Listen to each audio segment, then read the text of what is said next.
Hi friends, ఈ సమ్మర్లో మనకి ఎక్కువగా దొరికే మామిడిపళ్ళతో మంచి ఫెర్టిలైజర్ తయారు చేసుకుందామండి మన మొక్కలకి.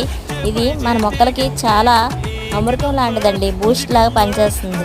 ఏం కాదు, మామిడిపళ్ళు మనం తినేగా వచ్చిన తొక్కలు, ఇంకా ఇందులో బనానా పీల్స్ కూడా వేసుకోవచ్చు, లేదంటే సింగిల్గా మామిడిపళ్ళు తొక్కలతో కూడా ఫెర్టిలైజర్ తయారు చేసుకోవచ్చు. బనానా తొక్కలు, ఫ్రూట్ పీల్స్ ఏమున్నా సరే మనం ఇలాగా ఒక బకెట్ నీటిలో వేసుకొని బాగా కలిపి ఒక 1 డే ఆర్ 2 డేస్ లేదా 5 డేస్ కూడా ఉంచుకొని కొంచెం బెల్లమైనా వేసుకోవచ్చు. బెల్లం వల్ల చీమలు వస్తాయి అనుకుంటే బెల్లం స్కిప్ చేసి మళ్ళీ వీటిని ఒక బకెట్ నీటిలో బాగా కలుపుకొని ఒక మూత పెట్టుకొని ఒక 2 డేస్ 3 డేస్ ఉంచుకోవచ్చు. ఈ టెంకల్ని, మామిడి టెంకల్ని వేయకుండా మనం ఈ మొక్కలకి మల్చింగ్గా కూడా యూజ్ చేసుకోవడం వల్ల మనకి ఎండ నుంచి మొక్కల్ని మనం సేవ్ చేయగలమండి.